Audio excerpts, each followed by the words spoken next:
Com certeza você já passou por isso. Nossa, como você emagreceu! Tô passada. Nossa, tô achando você com o rostinho mais inchado. Tá grávida, né? Oh, meu Deus, a pandemia acabou com ela. Com certeza você já passou por isso. Se você é uma mulher ou uma pessoa que já passou por isso, deixa aqui nos comentários que eu quero saber. O vídeo de hoje é um assunto que eu queria trazer já tem um tempinho, porque eu tenho vivenciado muito no consultório esse tipo de comentário. Não que seja pra mim, porque também pode às vezes acontecer pra mim. Nossa, Nutri, como você engordou? Vamos lá. Na verdade, a grande questão de fazer comentários sobre o corpo do outro é que você não sabe o quanto aquele comentário pode afetar a vida dessa pessoa. Então, antes de fazer qualquer tipo de comentário, eu quero que você reflita. Você não sabe o que essa pessoa está passando, quais são os traumas que ela já vivenciou por conta desse tipo de comentário. Você não sabe se já tem ali nela uma insatisfação corporal.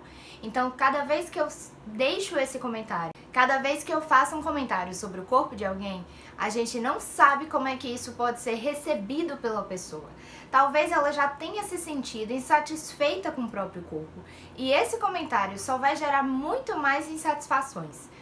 E aí são essas insatisfações corporais que fazem ela recorrer a todo e qualquer tipo de emagrecimento ou perda de peso. O grande problema disso é que está enraizado na nossa cultura.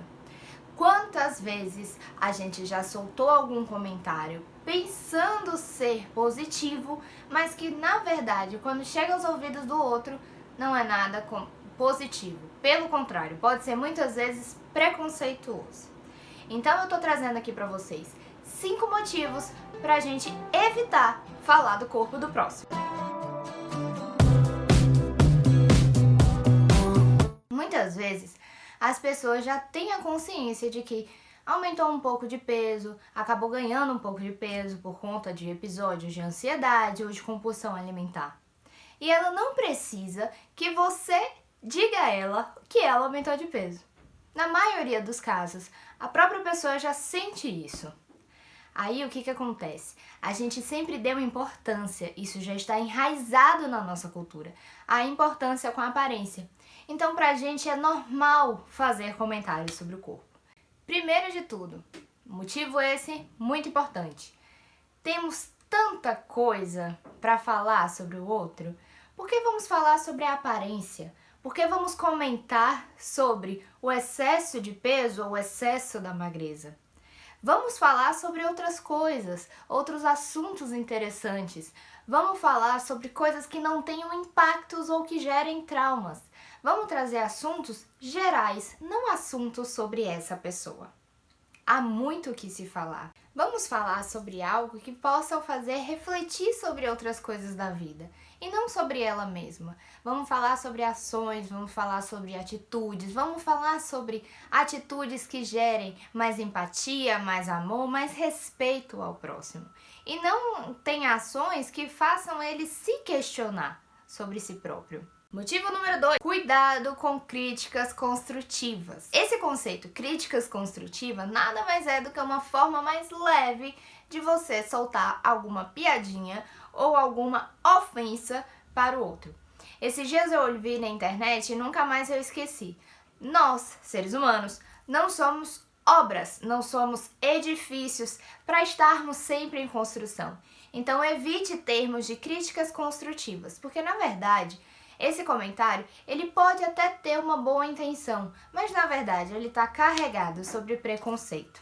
Então evite falar sobre essas coisas que podem trazer o ser humano mais para baixo, pode atacar a tua autoestima. Número 3, esse aqui é muito importante a gente falar, insatisfação corporal.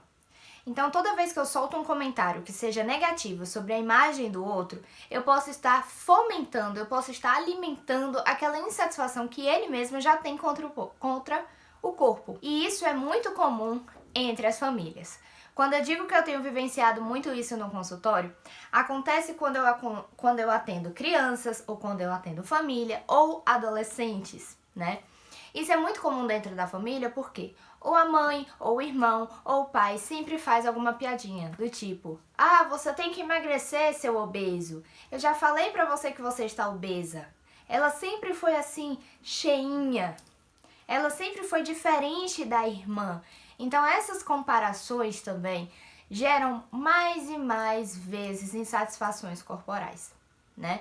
Essa comparação que a gente tem mania de fazer. Ah, eu sempre quis ter o corpo de fulana, eu sempre quis ter o corpo de ciclana. Ou então o famoso: você seria tão linda se emagrecesse um pouquinho. Esse tipo de comentário só alimenta a insatisfação corporal e isso faz com que a pessoa recorra a métodos milagrosos. Métodos esses que são prejudiciais à saúde. Essa é a grande problemática de quando a gente faz um comentário sobre o corpo do outro. Isso faz com que essa pessoa se desespere, queira um emagrecimento rápido. Nessa forma, ela não pensa em saúde, ela pensa em emagrecer, em perder peso. Ela pensa em não ouvir mais esse tipo de comentário porque ela já está cansada. Essa pessoa acaba recorrendo a dietas da moda, a chás emagrecedores, a fórmulas, a remédios que vão prometer esse emagrecimento. Ela passa a pensar no emagrecimento rápido e isso nunca vai trabalhar com a saúde. Lembrando que todas essas estratégias nunca vão prometer um emagrecimento a longo prazo. É sempre uma coisa restritiva demais e você não consegue manter por muito tempo. 4. Na pandemia ficou muito mais claro o sentido da fome emocional. Por quê? A gente ficou preso, a gente se isolou, a gente teve que esconder o nosso rosto e isso gerou uma ansiedade. Então, para quem antes achava que a ansiedade era coisa da nossa cabeça, acabou vivenciando na prática o mal que é a ansiedade. Ou ansiedade ou estresse. Tudo isso gera na gente episódios de compulsão alimentar. E aí veio o termo fome emocional. Sobre esse termo, é muito parecido com crítica construtiva, carregada de preconceito. Não existe fome emocional. Uma coisa é você se sentir bem estando com outras pessoas, né? É o que eu digo de alimentar o lado social. Você está ali aproveitando, partilhando daquele momento com as pessoas. Isso é alimentar o seu lado social. Fome emocional é quando eu faço o alimento preencher algum vazio meu. E isso não pode acontecer. Esses casos sempre vão gerar um conforto momentâneo. Enquanto você estiver comendo, você vai estar sentindo um prazer. Você para de comer, você vai ver que aquele vazio não foi preenchido de fato. E você acaba entrando nesse ciclo de querer comer cada vez mais, porque você só se sente bem quando você come. Então, quando isso acontece, a gente tem que tratar, de fato, a ansiedade e não utilizar a fome para preencher. Alimento nenhum é para preencher vazio emocional. Então, a gente sempre tem que recorrer a alternativas que tratem a minha ansiedade e não usar alimento como se fosse a minha válvula de escape. Motivo número 5. Esse aqui eu já queria falar, há muito tempo. Muito tempo.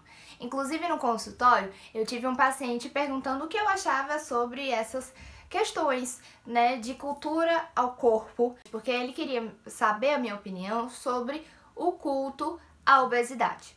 O que ocorre? Há muito tempo a gente tinha um padrão de beleza das modelos. Então a gente tinha o culto à magreza. As modelos tinham que ser extremamente fininhas, né, cinturinha, braço fino, perna fina. E aquilo ali foi gerando na sociedade um querer do corpo seco, do corpo magro. Hoje a história já mudou. Então a gente saiu de um extremo e foi para outro. Hoje fala-se muito sobre a aceitação corporal, né? Sobre pessoas que têm um excesso de peso, se aceitarem, se curtirem. E isso nunca é um equilíbrio. A gente saiu da extrema magreza e foi para o extremo da obesidade. Então, quando a gente fala sobre aceitação corporal, principalmente no público obeso, a gente está cultuando a gordura, né? A obesidade, o excesso do peso. E a obesidade não é só uma alteração no estado nutricional, não é só eu falar para você que você está acima do peso. A obesidade é uma doença, então a gente não deve cultuar uma doença.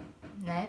Não existe essa de, ela é acima do peso, mas ela não tem nenhum problema de saúde e ela é saudável. Não, porque gordura é inflamatória, gordura é prejudicial à saúde. E ali a gente tem uma doença, ela pode não ter nenhuma alteração nos exames de sangue, ela pode não ter nenhuma gordura no fígado, mas ela está acima do peso. Então a gente não pode cultuar a obesidade para a pessoa se aceitar. Ela tem que se aceitar assim. É a síndrome da Gabriela. Eu nasci assim, eu cresci assim, vou morrer assim. Não. Cultuar a obesidade também não pode existir. Nutrição é equilíbrio. Eu não vou cultuar a magreza, também não vou cultuar a obesidade. Eu posso falar assim da aceitação corporal desde que toda a minha composição corporal, a composição do meu peso esteja dentro dos parâmetros de normalidade para a minha idade. Isso que é importante. Isso, quando você faz um acompanhamento nutricional, eu tento trazer para o paciente. É comum a gente se preocupar com o peso na balança. O mais importa é a composição desse peso. Então, se meus níveis de gordura estão dentro do normal, se os níveis de massa magra também estão dentro do normal, então é meu estilo de vida. E isso é que deve ser contemplado. O estilo de vida levando em consideração a minha saúde. O meu estilo de vida vai garantir a minha qualidade de vida. E é sobre isso. Quando a gente fala, não faça comentários sobre o corpo do outro, é para que esse comentário não fomente mais traumas da vida dele, alimente insatisfações corporais. Eu quero que vocês reflitam sobre o que você pode trazer à vida do outro que tenha mais amor, mais respeito, mais empatia e não que seja carregada de preconceito, para fazer com que ele adote medidas desnecessárias, medidas extremas que sempre vão ser prejudiciais à saúde, tá? Espero que vocês tenham entendido, que vocês busquem o equilíbrio na vida de vocês e na vida do próximo também. Beijo da Nutri.